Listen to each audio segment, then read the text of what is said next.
वंशज रूपम व्यास ने नाराजगी जाहिर की है और मथुरा जाकर के मंदिर प्रदीप मिश्रा से ये मांग की है कि वो मथुरा जाकर के माफी मांगे।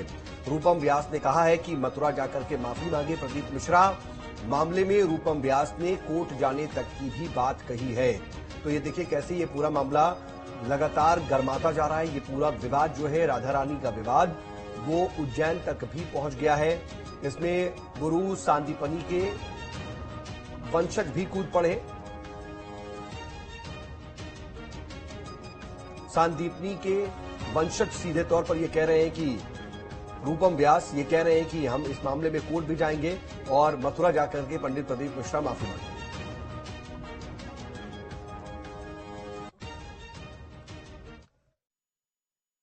तथाकथित कथावाचकों के द्वारा आजकल देखा जा रहा है कि भगवान का निरंतर अपमान किया जा रहा है।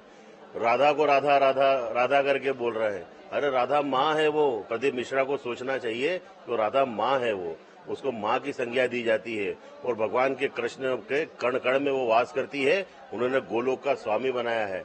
आप कैसे बोल सकते हैं कि बरसाने में एक ही दिन के साल में एक दिन जाती है, बरसाने के कणकण में वास करती है, हर कंकड़ में माँ राधा वास करती है। हम लोग सांदीपनी वंश परंपरा में हैं। भगवान कृष्ण के जो गुरु थे, अगर प्रदीप मिश्रा जी वहां नहीं जाते हैं, स्वामा प्रार्थी नहीं करते हैं, अपने घमंड में ही चूर रहते हैं, तो हमारी जो विद्वत परिषद है हम विचार करेंगे और कोर्ट का भी सहारा लेना पड़ेगा तो बिल्कुल करेंगे। दरअसल पंडित प्रदीप मिश्रा के राधा रानी पर बयान जो दिए थे उसका मामला थमने का नाम नहीं ले रहा। ब्रज के संतों ने अब प्रदीप मिश्रा के खिलाफ भी महापंचायत का आयोजन किया और इस महापंचायत में कथावाचक प्रदीप मिश्रा के खिलाफ सजा तक का भी ऐलान किया गया है, जिसके तहत अब प्रदीप मिश्रा के ब्रज आने पर प्रतिबंध रहेगा। साथ ही महापंचायत ने प्रदीप मिश्रा को बरसाना राधा रानी जी के मंदिर में आकर माफी मांगने के लिए 1 हफ्ते का वक्त दिया है।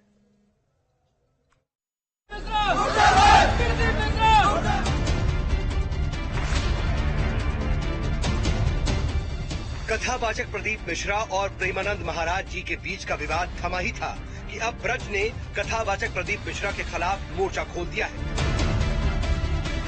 इसी मुद्दे को लेकर के प्रदीप मिश्रा के खिलाफ ब्रज के संत, महंत और धर्माचार्यों ने महापंचायत की। इस महापंचायत में धर्माचार्य, संत, महंत और महामंडलेश्वर ने प्रदीप मिश्रा को दंड सुनाया और इस सजा के तहत अब प्रदीप मिश्रा का ब्रज में आने पर प्रतिबंध लगा दिया गया है। महापंचायत ने प्रदीप मिश्रा को माफी मांगने के लिए 1 हफ्ते का वक्त दिया है। महापंचायत ने कहा है कि प्रदीप मिश्रा बरसाना राधा रानी जी के मंदिर आए और माफी मांगे। दरअसल प्रेमानंद महाराज और प्रदीप मिश्रा के बीच राधा रानी को लेकर के दिए बयान पर खूब विवाद हुआ और ये बयान खूब वायरल हुए थे। प्रेमानंद जी ने कथावाचक प्रदीप मिश्रा को नसीहत दी थी। इस बीच बीजेपी के कद्दावर नेता कैलाश विजयवर्गीय ने प्रदीप मिश्रा और प्रेमानंद जी के बीच सुलह करवा दी थी, लेकिन मथुरा के संत समाज में प्रदीप मिश्रा को लेकर के नाराजगी खत्म नहीं हुई थी, जिसे लेकर के बरसाने में साधु संतों की महापंचायत हुई, जहां प्रदीप मिश्रा को महापंचायत ने सजा सुनाई। समस्त ब्रजवासियों के द्वारा रम्य श्री प्रदीप मिश्रा जी के द्वारा जो राधा रानी के लिए अमानवीय टिप्पणी की गई है, राधा रानी के पति के लिए, राधा रानी के परिवार के लिए, बरसाने के लिए, अब ब्रजवासियों का निर्णय ये है कि जब तक प्रदीप मिश्रा जी यहाँ आकर के राधा रानी के चरणों में अपनी नाक नहीं रगड़ेंगे, तब तक श्री प्रदीप मिश्रा जी को ब्रज में प्रवेश नहीं दिया जाएगा। चलिए अब आपको बताते हैं कि आखिर इस पूरे मामले में कब क्या क्या हुआ।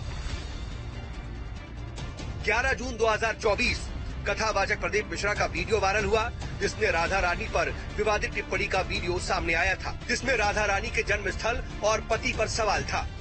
इसके बाद 13 जून 2024 को प्रेमानंद महाराज ने प्रदीप मिश्रा को चेतावनी दी, प्रदीप मिश्रा को माफी मांगने का अल्टीमेटम दिया, राधा रानी पर टिप्पणी न करने की सलाह भी दी। फिर 14 जून 2024 को प्रदीप मिश्रा के बयान के बाद साधु संतों का आक्रोश दिखाई दिया और प्रदीप मिश्रा के खिलाफ बाकायदा शिकायत दर्ज कराई गई। इसके बाद 24 जून 2024 को मथुरा के बरसाना में फिर से महापंचायत हुई और प्रदीप मिश्रा को सजा सुनाई गई। और उसका कारण यही है, जो प्रदीप मिश्रा ने जो बयान दिया है, राधा रानी जी के विषय में अनर्गल शब्दों का प्रयोग किया है, जो इस शब्दों को सुनकर के समस्त ब्रजवासी बड़े ही इस बात को लेकर के रोष में हैं। साफ है, बरसाना में कथावाचक प्रदीप मिश्रा को सजा सुना दी गई है, तो वहीं साधु संतों ने उन्हें बरसाना आकर माफी मांगने के लिए 1 हफ्ते का समय भी दिया है। ब्रज के धर्माचार्यों ने प्रदीप मिश्रा को शास्त्रार्थ कर लेने की भी चुनौती दी है। ऐसे में देखना होगा कि कब संतों के बीच का छिड़ा हुआ ये संग्राम खत्म होता है। Team news state. इधर भोपाल